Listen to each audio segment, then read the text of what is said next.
Sodoma e Gomorra, no coração do deserto ardente, além das planícies do Jordão, havia duas cidades que brilhavam como joias ao sol.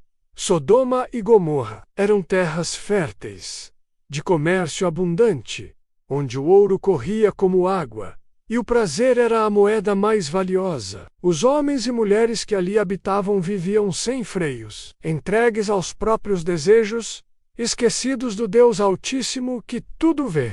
Abraão, o patriarca, vivia não muito longe dali, sob as tendas do deserto, filho ao Senhor. Um dia, quando o calor do dia começava a ceder, e a brisa da tarde soprou sobre o vale, 3 homens se aproximaram de sua tenda. Ele correu ao encontro deles, prostrou-se e os chamou de senhores. Mandou preparar pão fresco, vitela tenra, coalhada e leite. Abraão o serviu com hospitalidade sincera, sem saber que estava diante do próprio Senhor e 2 anjos. Após a refeição, um dos homens revelou a promessa divina. Sara, sua esposa idosa, teria um filho. Ela riu no íntimo da tenda, mas o Senhor ouviu e disse: existe algo impossível para Deus. Depois o semblante dos homens se fez sério. O Senhor disse: o clamor contra Sodoma e Gomorra é grande, e o seu pecado, gravíssimo. Descerei para ver se de fato agem de forma tão perversa. Isso.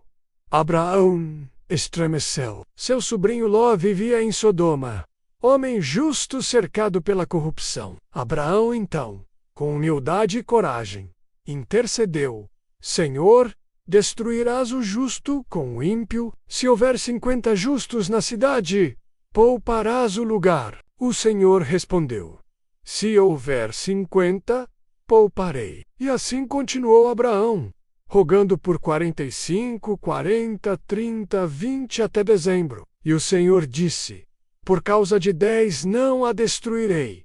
Então partiu. À noite, os 2 anjos chegaram a Sodoma.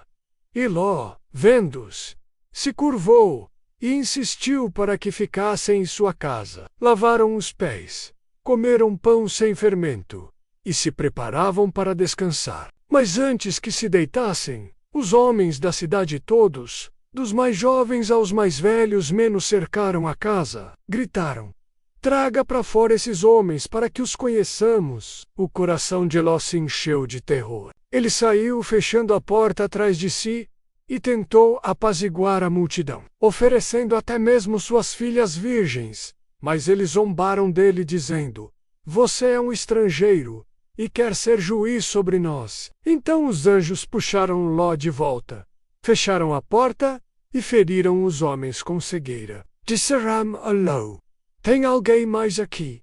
Genros, filhos, filhas, tire todos daqui, pois vamos destruir este lugar. O clamor chegou até o Senhor, e ele nos enviou para exterminá-lo. Ló correu até os genros, noivos de suas filhas, mas eles pensaram que ele estava brincando. Ao raiar da aurora, os anjos insistiram: levante-se, leve sua esposa e filhas, para que não pereçam. Mas Ló excitava então, os anjos o tomaram pelas mãos, junto com sua esposa e filhas, e os levaram para fora da cidade, com a misericórdia do Senhor sobre eles. Um dos anjos disse: fuja por sua vida, não olhe para trás, não pare na planície, fuja para os montes. Ló, temendo não alcançar os montes, implorou: deixa-me ir para uma pequena cidade próxima, chamada Zoar. E assim foi permitido. O sol já surgia no horizonte quando Ló chegou a Zoar.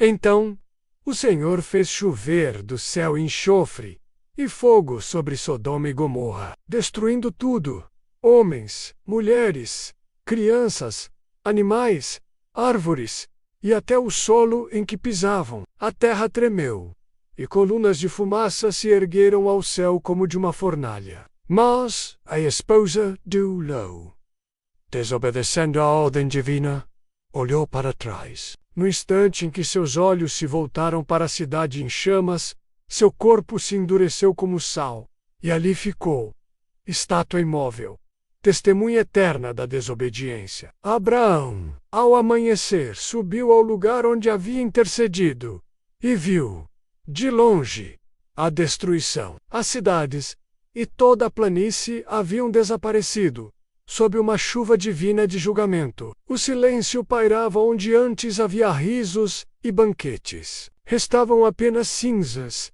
fumaça e a lembrança amarga da arrogância humana. Ló, abalado e temendo viver em Zoar, retirou-se com suas filhas para os montes. Lá, viveram em uma caverna, isolados do mundo. Suas filhas, crendo que a humanidade havia sido destruída, embriagaram o pai e deitaram-se com ele para preservar a descendência. Assim nasceram Moabe e Ben-Ammi, pais de povos futuros, e a história de Sodoma e Gomorra atravessou os séculos, tornando-se sinal para todas as gerações, não apenas por sua destruição, mas pelo aviso contido em suas ruínas, que a soberba precede a queda, que a luxúria sem limites conduz à morte, e que a justiça de Deus é paciente mas já medonha. O Senhor é longânimo, mas não inocenta o culpado, e mesmo nas trevas mais densas ele busca os justos para salvá-los. Que a história dessas cidades